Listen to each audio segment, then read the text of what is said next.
हरि प्रेरित तेहि अवसर चले मरुत 49 अट्टहास करि गर्जा कपि बड़ी लाग आकाश।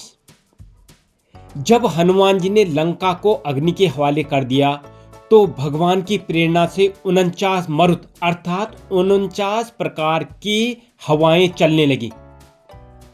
हनुमान जी अट्टहास करके गरजे और अपना आकार इतना बढ़ा दिया कि आकाश से जा लगे। दोस्तों, हम जब सुंदरकांड पढ़ते हैं तो अनेक स्थानों पर भक्ति के साथ साथ गूढ़ तत्व ज्ञान भी हमारे सामने आता है। ऐसा ही क्षण तब आता है जब हनुमान जी लंका दहन के पश्चात अट्टहास करते हुए गर्जना करते हैं और तुलसीदास जी ने ये लिखा। दोस्तों, क्या यह केवल काव्य अलंकार है? ये 49 मरुत कौन है?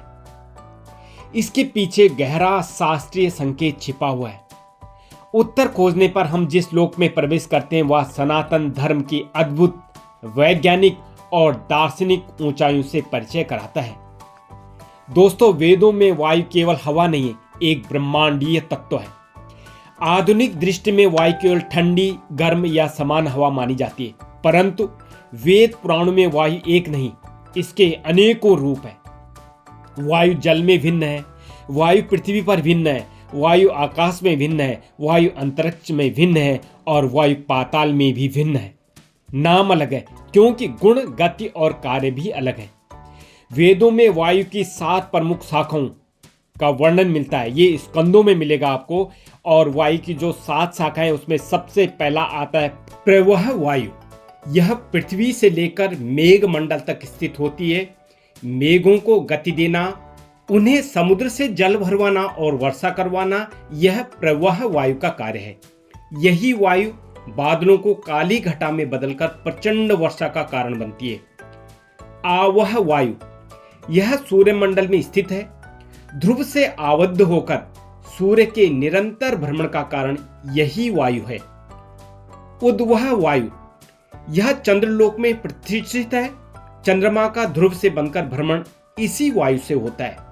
संवह वायु, नक्षत्र मंडल में स्थित यह वायु समस्त नक्षत्रों को ध्रुव से बांधकर उनकी गति को नियंत्रित करती है। विवाह वायु, ग्रह मंडल में स्थित यह वायु नवग्रहों की गति और चक्र को संचालित करती है। परिवह वायु, सप्तर्षि मंडल में स्थित यह वायु सप्तर्षियों को आकाश में भ्रमण कराती है। और जो 7वीं वायु है वह है परावह वायु। यह सबसे सूक्ष्म और महत्वपूर्ण वायु है। ध्रुव में स्थित होकर ध्रुव को स्थिर रखना और समस्त मंडलों को एक व्यवस्था में रखना, यह इसका कार्य है। तो 49 मरुत गणों का रहस्य इन 7 वायुओं के 7 गण माने गए हैं जो विभिन्न लोकों और दिशाओं में विचरण करते हैं। अब वो कौन से लोक हैं? इसमें ब्रह्मलोक, इंद्रलोक, अंतरिक्ष लोक, भूलोक की पूर्व दिशा, भूलोक की पश्चिम दिशा, भूलोक की उत्तर दिशा, भूलोक की दक्षिण दिशा, और इस प्रकार ये हो जाती हैं 7 वायु इंटू 7 गण इक्वल टू 49 मरुत।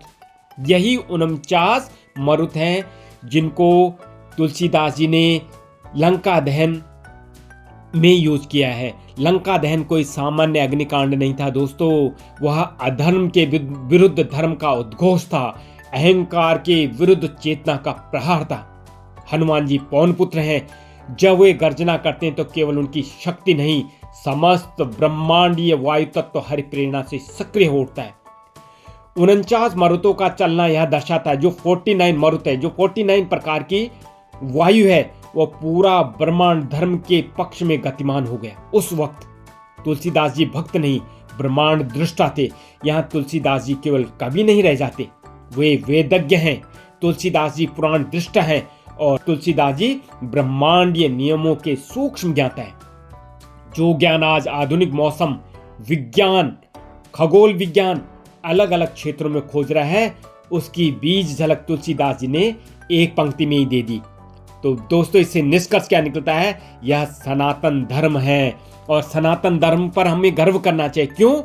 जब हम 49 मरुत का अर्थ समझते हैं तो यह स्पष्ट हो जाता है कि सनातन धर्म केवल आस्था नहीं है, वह ज्ञान, विज्ञान और चेतना का समन्वय है। यहाँ काव्य भी गणित है और भक्ति भी ब्रह्मांडीय नियमों से जुड़ी है।